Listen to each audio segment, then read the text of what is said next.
Hi friends, commerce Garh മലയാളത്തിൻ്റെ പുതിയ വീഡിയോയിലേക്ക് എല്ലാവർക്കും സ്വാഗതം. ഇനി നമുക്ക് ഫോർമൽ ഓർഗനൈസേഷനും ഇൻഫോർമൽ ഓർഗനൈസേഷനും എന്താണെന്ന് നോക്കാം. ഫോർമൽ ഓർഗനൈസേഷൻ അല്ലെങ്കിൽ ഔപചാരിക സംഘടന എന്ന് പറഞ്ഞാൽ ഇത് ഫോം ചെയ്യുന്നത് പെർട്ടിക്കുലർ ടാസ്ക്, ഒരു പ്രത്യേക ലക്ഷ്യം നേടിയെടുക്കുന്നതിന് വേണ്ടി മാനേജ്മെൻറ്റ് ബോധപൂർവം ആവിഷ്കരിക്കുന്ന ഒരു സംഘടനയാണ് ഫോർമൽ ഓർഗനൈസേഷൻ. ഏതൊരു സ്ഥാപനമാണെങ്കിലും അതിൻ്റേതായ റൂൾസ് ആൻഡ് റെഗുലേഷൻസ് ഒക്കെ ഉണ്ടാവും. അതൊക്കെ ഫോളോ ചെയ്തിട്ട് മാത്രമേ അവിടുത്തെ ജീവനക്കാർക്ക് ആ സ്ഥാപനത്തിൽ ജോലി ചെയ്യാൻ പറ്റുകയുള്ളൂ. ചിലപ്പോൾ സ്ഥാപനം ഫങ്ഷണൽ സ്ട്രക്ചറോ അല്ലെങ്കിൽ ഡിവിഷണൽ സ്ട്രക്ചറോ ഫോളോ ചെയ്തിട്ടാകും പ്രവർത്തിക്കുന്നുണ്ടാവുക. ഫോർമൽ ഓർഗനൈസേഷൻ്റെ പ്രത്യേകത എന്താണെന്ന് വെച്ചാൽ അവിടെ കൃത്യമായിട്ട് എന്തൊക്കെ ജോലിയാണ് ചെയ്യേണ്ടത്, അതുപോലെ തന്നെ അധികാരം, ഉത്തരവാദിത്തം, മേലുദ്യോഗസ്ഥനും കീഴുദ്യോഗസ്ഥനും തമ്മിലുള്ള റിലേഷൻഷിപ്പ്, ഇവയൊക്കെ കൃത്യമായിട്ട് നിർവചിച്ച് വെച്ചിട്ടുണ്ടാവും, ഡിഫൈൻ ചെയ്തിട്ടുണ്ടാവും. ചെസ്റ്റർ ബെർണാർഡ് പറഞ്ഞിട്ടുള്ള ഒരു ഡെഫിനേഷൻ നോക്കാം. ഫോർമൽ ഓർഗനൈസേഷൻ എന്ന് പറഞ്ഞാൽ രണ്ടോ അതിലധികമോ ആളുകൾ കൂടി ചേർന്നിട്ട് ഒരു കോമൺ ഒബ്ജക്റ്റീവ്, പൊതുവായ ലക്ഷ്യത്തിന് വേണ്ടി അവിടുത്തെ ആക്ടിവിറ്റീസിനെ, പ്രവർത്തനങ്ങളെയൊക്കെ ബോധപൂർവം ഏകോപിപ്പിക്കുന്ന ഒരു സംവിധാനമാണ്, ഒരു സിസ്റ്റത്തെയാണ് ഫോർമൽ ഓർഗനൈസേഷൻ എന്ന് പറയുന്നത്. Features of formal organisation. First one ആണ് ഡെലിബറേറ്റ്ലി ക്രിയേറ്റഡ്. ഫോർമൽ ഓർഗനൈസേഷൻ എന്ന് പറഞ്ഞാൽ അത് മാനേജ്മെൻറ്റ് ബോധപൂർവം ഉണ്ടാക്കുന്ന ഒരു സംഘടനയാണ്. അതായത് ആ സ്ഥാപനത്തിലെ പ്രവർത്തനങ്ങളൊക്കെ നല്ല നിലയിൽ മുന്നോട്ട് കൊണ്ടുപോകുന്നതിന് വേണ്ടി മാനേജ്മെൻറ്റ് ബോധപൂർവം ഉണ്ടാക്കുന്ന ഒരു സംഘടനയാണ് formal organisation. Second one, clearly define authority and responsibility. അവിടെ അതോറിറ്റി, അധികാരവും ഉത്തരവാദിത്തവും ഒക്കെ കൃത്യമായിട്ട് നിർണ്ണയിച്ചു വെച്ചിട്ടുണ്ടാവും. റൂൾസ് ആൻഡ് പ്രൊസീജിയേഴ്സ്, അതുപോലെ തന്നെ റൂൾസ്, നിയമങ്ങളും ആ ഓർഗനൈസേഷൻ്റെതായ നിയമങ്ങളും നടപടികളൊക്കെ ഉണ്ടാവും. Official lines of communication. അതുപോലെ തന്നെ കമ്മ്യൂണിക്കേഷൻ എന്ന് പറഞ്ഞാൽ നമ്മൾ ലെവൽസ് ഓഫ് മാനേജ്മെൻറ്റ് പറഞ്ഞു. അതിലുള്ള ഓരോ levels, top level, middle level, lower level എന്ന് പറഞ്ഞു. അപ്പോൾ അതിൻ്റെ ബേസിലാവും അപ്വേർഡ് കമ്മ്യൂണിക്കേഷൻ, മുകളിലോട്ടും അതുപോലെ തന്നെ താഴോട്ടും സബോർഡിനേറ്റും സുപ്പീരിയേഴ്സും സബോർഡിനേറ്റും ഒക്കെ തമ്മിലുള്ള കമ്മ്യൂണിക്കേഷന് നടക്കുന്നുണ്ടാവുക. Last one, emphasis on jobs of പൊസിഷന്. ഈ ഫോർമൽ ഓർഗനൈസേഷനിൽ പ്രധാനമായിട്ടും അവരുടെ ജീവനക്കാരുടെ വ്യക്തിബന്ധങ്ങളെക്കാളും അവിടെ ജോലിക്ക്, അവർ ചെയ്യുന്ന ജോലിക്കാണ് ഇമ്പോർട്ടൻസ് കൊടുക്കുന്നത്. Advantages of formal organisation. First one ആണ് ഈസി ടു ഫിക്സ് റെസ്പോൺസിബിലിറ്റി. ഒരു ഫോർമൽ ഓർഗനൈസേഷനിൽ ജീവനക്കാർ എങ്ങനെയാണ് പരസ്പരം റിലേറ്റ് ചെയ്തിട്ടുള്ളതെന്ന് കൃത്യമായിട്ട് നിർവചിച്ചിട്ടുണ്ടാകും. അതുകൊണ്ട് തന്നെ ഓരോരുത്തർക്കും അവരുടെ ഉത്തരവാദിത്തം എന്താണെന്ന് ഈസി ആയിട്ട് മനസ്സിലാക്കാൻ കഴിയും. Next, no overlapping of work. ഇതിൽ പറയുന്നത് അവിടെ ഓരോ ആളുകളുടെയും ജോലി എന്താണെന്ന്, അല്ലെങ്കിൽ അധികാരം, ഉത്തരവാദിത്തം എന്തെങ്കിലും കൃത്യമായിട്ട് നിർവചിച്ചു വെച്ചിട്ടുണ്ടാകും. അതുകൊണ്ട് തന്നെ ഒരു ജോലി തന്നെ ഒന്നിലധികം ആളുകൾ ചെയ്യുന്ന ഒരവസ്ഥ ഇല്ലാതാക്കാൻ കഴിയും. Next one, ensure unity of command. ഇതിൽ പറയുന്നത് എല്ലാ കാര്യങ്ങളും കൃത്യമായി നിർവചിച്ചത് കൊണ്ട് തന്നെ ആർക്ക് ആരോടൊക്കെ ഓർഡർ ചെയ്യാന്നുള്ള കാര്യങ്ങളൊക്കെ കൃത്യമായിട്ട് അറിയാൻ കഴിയും. Next, systematic working. ഇതിൽ പറയുന്നത് മുൻകൂട്ടി നിർണയിച്ചു വെച്ചതനുസരിച്ചിട്ട് എല്ലാ കാര്യങ്ങളും ചിട്ടയായും അതുപോലെ തന്നെ ക്രമമായും ചെയ്യാൻ ഇവിടെ സാധിക്കും. Last one, coordination. ഫോർമൽ ഓർഗനൈസേഷനിൽ എല്ലാ കാര്യങ്ങളും കൃത്യമായിട്ട് ഡിഫൈൻ ചെയ്തിട്ടുണ്ടാവും എന്ന് പറഞ്ഞു. അതുകൊണ്ട് തന്നെ അവിടെ എല്ലാ പ്രവർത്തനങ്ങളിലും ഒരു ഐക്യം കൊണ്ടുവരാൻ സാധിക്കും.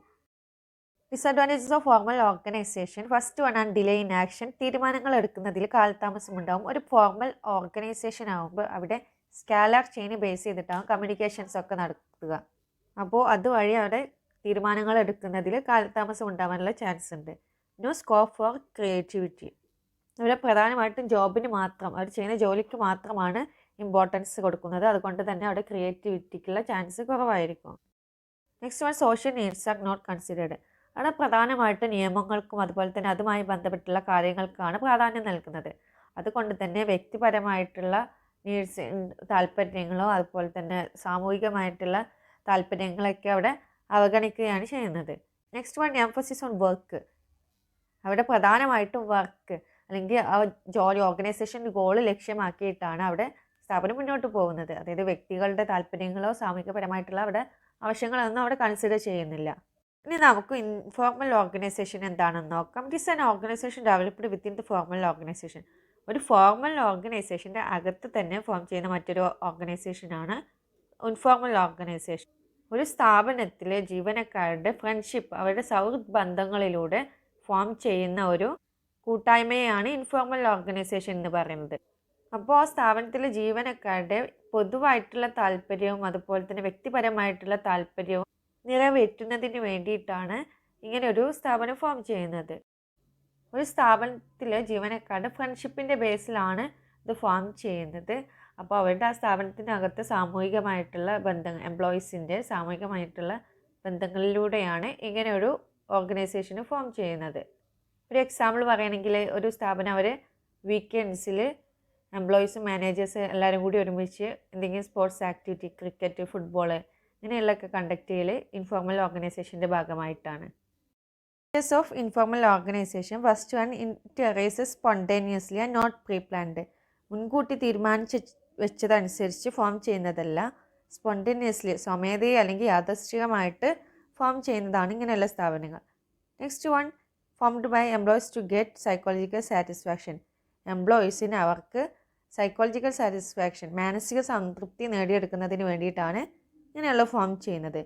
നെക്സ്റ്റ് വോളണ്ടറി ഓർഗനൈസേഷൻ താൽക്കാലികമായിട്ടുള്ളൊരു സ്ഥാപനമാണ്. Reflects human relationship. അവിടെ പ്രധാനമായിട്ട് ഹ്യൂമൻ റിലേഷൻഷിപ്പ് വ്യക്തിപരമായിട്ടുള്ള ബന്ധങ്ങൾക്കാണ് പ്രാധാന്യം നൽകുന്നത്. No definite structure or form.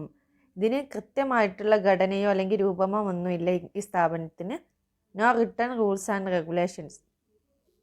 അതുപോലെ തന്നെ റിട്ടൺ എഴുതി വെച്ചിട്ടുള്ള നിയമങ്ങളോ അതുപോലെ തന്നെ റെഗുലേഷൻസോ ഒന്നും ഇങ്ങനത്തെ സ്ഥാപനങ്ങൾക്കില്ല.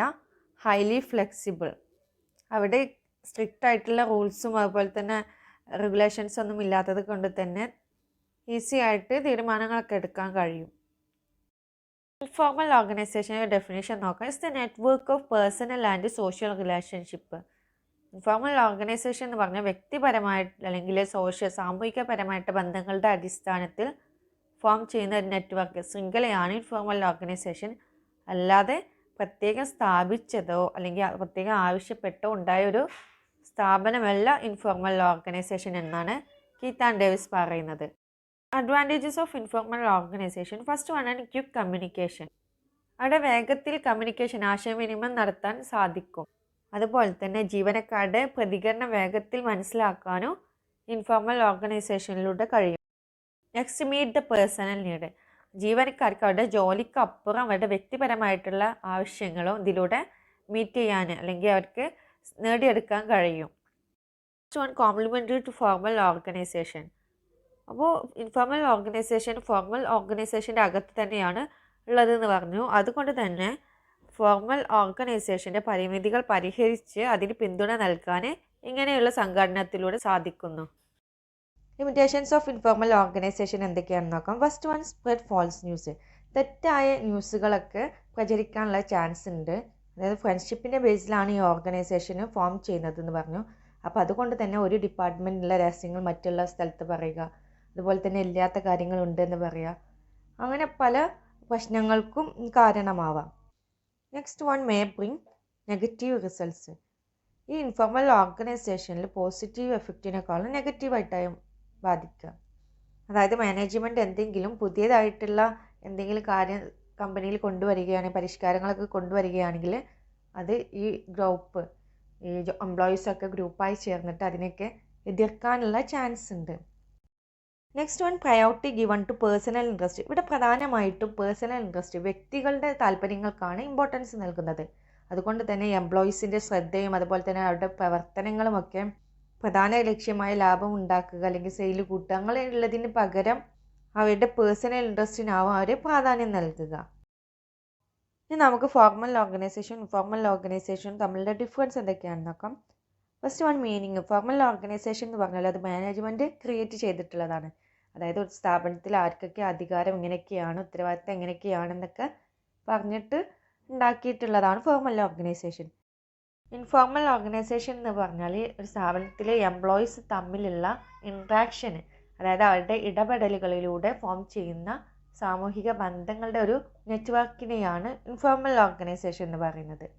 അതായത് ഫോർമൽ ഓർഗനൈസേഷന് കൃത്യമായിട്ടൊരു ഘടനയുണ്ടാവും, പക്ഷേ ഇൻഫോർമൽ ഓർഗനൈസേഷൻ അങ്ങനെ സ്പെസിഫിക് ആയിട്ടൊരു സ്ട്രക്ചർ ഉണ്ടാവില്ല. ഒറിജിൻ, രൂപീകരണം. ഫോർമൽ ഓർഗനൈസേഷൻ ഫോം ചെയ്യുന്നത് അതിൻ്റെ കമ്പനി നയങ്ങളുടെയും അതുപോലെ തന്നെ കമ്പനി നിയമങ്ങളുടെയൊക്കെ അടിസ്ഥാനത്തിലാണ്. ഇൻഫോർമൽ ഓർഗനൈസേഷൻ ഫോം ചെയ്യുന്നത് എംപ്ലോയീസിൻ്റെ ഇടയിലുള്ള സോഷ്യൽ ഇൻട്രാക്ഷന്, സാമൂഹിക ഇടപെടലുകളിലൂടെയാണ്. നെക്സ്റ്റ്, അതോറിറ്റി, അധികാരം. ഫോർമൽ ഓർഗനൈസേഷനിലാണെങ്കിൽ മാനേജ്മെൻറ്റിലെ പൊസിഷൻസ് ഉണ്ടാവും. അതിനനുസരിച്ചായിരിക്കും അതോറിറ്റി അല്ലെങ്കിൽ അധികാരം ഉണ്ടാവുക. ഇൻഫോർമൽ ഓർഗനൈസേഷനിലാണെങ്കിൽ പേഴ്സണൽ ക്വാളിറ്റി, ഓരോ വ്യക്തികളുടെയും ക്വാളിറ്റീസ്, അവരുടെ ഗുണങ്ങൾക്കനുസരിച്ചാണ് അവിടെ അധികാരം ഫോം ചെയ്യുക. നെക്സ്റ്റ്, ബിഹേവിയർ, പെരുമാറ്റ രീതികൾ. ഫോർമൽ ഓർഗനൈസേഷനിലാണെങ്കിൽ അവിടെ നിയമങ്ങളുടെ അടിസ്ഥാനത്തിലാണ് എന്തൊക്കെ കാര്യങ്ങൾ ചെയ്യണം എന്നൊക്കെ തീരുമാനിക്കുന്നത്. എന്നാൽ ഇൻഫോർമൽ ഓർഗനൈസേഷനിലാണെങ്കിൽ അവിടെ ഒരാൾ എങ്ങനെയായിരിക്കണം എന്നുള്ള ബിഹേവിയർ പാറ്റേൺസ് ഒന്നും പറയുന്നില്ല. Flow of communication. ഫോർമൽ ഓർഗനൈസേഷനിലാണെങ്കിൽ കമ്മ്യൂണിക്കേഷൻ എന്ന് പറയുന്നത് സ്കാലാർ ചെയിൻ വഴിയാകും. അതായത് ഒരു ഓർഡർ ഉണ്ടാവും, അവിടെ പറഞ്ഞിട്ടുണ്ടാവും എങ്ങനെയൊക്കെയാണ് കമ്മ്യൂണിക്കേറ്റ് ചെയ്യാൻ പാടുള്ളത് എന്ന്. പക്ഷേ ഇൻഫോർമൽ ഓർഗനൈസേഷൻ ആണെങ്കിൽ അവിടെ പ്രത്യേകിച്ച് കമ്മ്യൂണിക്കേഷൻ പാറ്റേൺ ഒന്നും പറഞ്ഞിട്ടില്ല. അവർക്ക് എങ്ങനെ വേണമെങ്കിലും കമ്മ്യൂണിക്കേറ്റ് ചെയ്യാൻ കഴിയും. പക്ഷേ ഫോർമൽ ഓർഗനൈസേഷനെ കൃത്യമായിട്ട് പറഞ്ഞിട്ടുണ്ടാവും. Next, nature. ഫോർമൽ ഓർഗനൈസേഷൻ്റെ നേച്ചർ എന്ന് പറയുന്നത് റിജിഡ് ആണ്.